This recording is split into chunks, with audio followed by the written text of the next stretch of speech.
সালামু আলাইকুম রহমতুল্লাহ। বন্ধুরা কেমন আছেন? আশা করি আল্লাহ সুবহানাহু ওয়া তাআলা আপনাদেরকে ভালো রাখছে। আলহামদুলিল্লাহ। বন্ধুরা আজকে সকালবেলা একটা চায়ের ভিডিও বানাচ্ছি। চাটা হলো, আমরা তো সবসময় চিনি দিয়ে চা খাই, তারপরে দুধ চা, লাল চা আমরা চিনি দিয়ে খেয়ে থাকি।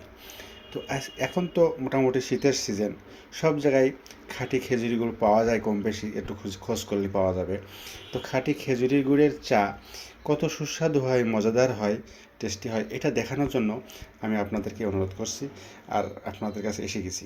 তো বন্ধুরা, একটু সময় নষ্ট করে চ্যানেলটা সাবস্ক্রাইব করে পাশে থাকি আর এই খাঁটি খেজুরি গুড়ের চা কেমন হবে একটু দেখি।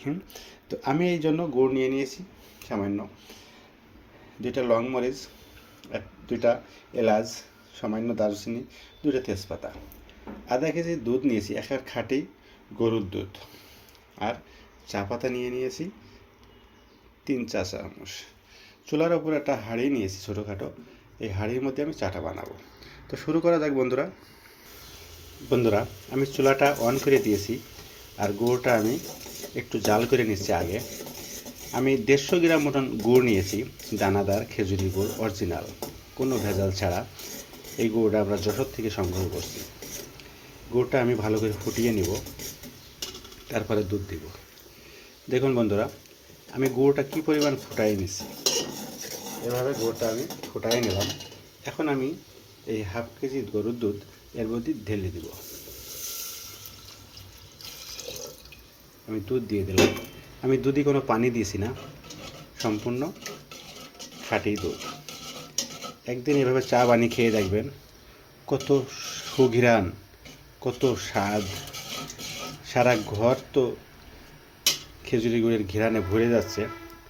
আর চা যখন খাওয়া হবে তখন তো আসলে বোঝানো যাবে না। বন্ধুরা দুধটা ফোটা পর্যন্ত অপেক্ষা করব। আর আমি এখন এই মশলাগুলো দিয়ে দিয়েছি, 2টা এলাচ, দারুচিনি, তেজপাতা, লং দিয়ে দিলাম। এর সাথে ফ্লেভারটা সুন্দর হবে এবং মজা হবে। এখন দুধটা ফোটা পর্যন্ত অপেক্ষা করবো, ফুটে গেলে আমি চা পাতা দিয়ে দেবো। বন্ধুরা দেখতেই পাচ্ছেন আমার দুধটা ফুটে উঠছে।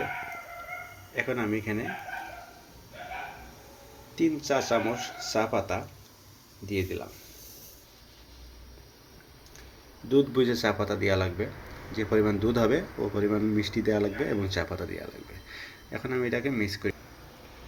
বন্ধুরা দেখতেই পাচ্ছেন চায়ের কালারটা মারাত্মক, যেমনি কালার তেমনি তার সুঘ্রাণ, মাথায় নষ্ট।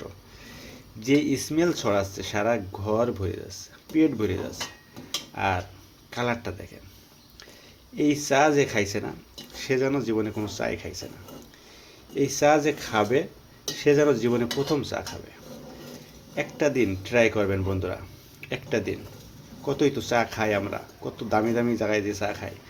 ঘরের ভিতরে এইভাবে গুড় দিয়ে, খাঁটি খেজুরি গুড় দিয়ে, খাঁটি গরুর দুধ দিয়ে এভাবে একদিন চা বানিয়ে খাবেন, তো জীবনে সার্থক হয়ে যাবে চা খাওয়া। বন্ধুরা আমার চা রেডি হয়ে গেছে। আমি একটা কাপে ঢালবো, ঢেলার পরে আপনাদেরকে দেখাবো যে এটা কি চা। দেখুন বন্ধুরা, আমি একটা কাপে ঢালছি। আমি তো পাগল হয়ে যাব, এটা চা না আরও অন্য কিছু আমি বুঝতে পারছি না। এর এত সুঘ্রাণ কেন?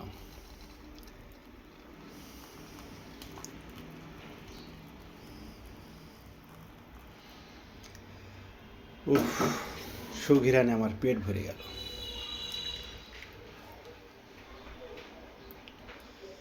বন্ধুরা দেখুন, চার কালারটা দেখুন। উফ,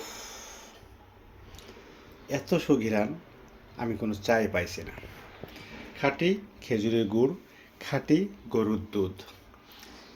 আমি একটু খেয়ে দেখি আগে। আলহামদুলিল্লাহ। বন্ধুরা এই চার এক চুমুক খাওয়ার পরে আমার নিজেকে রাজা রাজা মনে হচ্ছে। কোনো দেশের না, পুরা পৃথিবীর বাচ্চা মনে হচ্ছে আমার ভিতরে, এমন একটা ফিলিংস আসছে। তো বন্ধুরা আমি আপনাদেরকে আর বলে বোঝাইতে পারবো না। এখন আপনাদের কাজ হলো খাঁটি খেজুরি গুড় ম্যানেজ করেন, খাঁটি গরুর দুধ নিয়ে আসেন। আর এভাবে একটা দিন চা বানিয়ে আপনি আপনার পরিবার সহ খান, দেখবেন নিজেকে বড় ধনী ধনী মনে হবে, রাজা রাজা মনে হবে। আর আমি যে কথাগুলো বলছি এগুলো তখন বিশ্বাস হবে। আর যে ঘেরান, ওফ, জানটা ভরে গেল। তো বন্ধুরা, এইভাবে চা বানিয়ে একদিন খাবেন আর হক্কানি কিচেনের জন্য দোয়া করবেন। চ্যানেলটা সাবস্ক্রাইব করে পাশে থাকবেন, পুরো ভিডিওটা দেখবেন, বন্ধুদের কাছে শেয়ার করবেন। আর খাবার অপচয় করব না, আল্লাহকে ভয় করব। ইনশাআল্লাহ দেখা হবে আবার এরকম মাথা নষ্ট করা চা কোনো একটা রেসিপি নিয়ে। তত সময় আল্লাহ তাআলা আপনাদেরকে আমাদেরকে সবাইকে ভালো রাখুক। দোয়া করি, দোয়া করবেন। আসসালামু আলাইকুম রাহমাতুল্লাহ।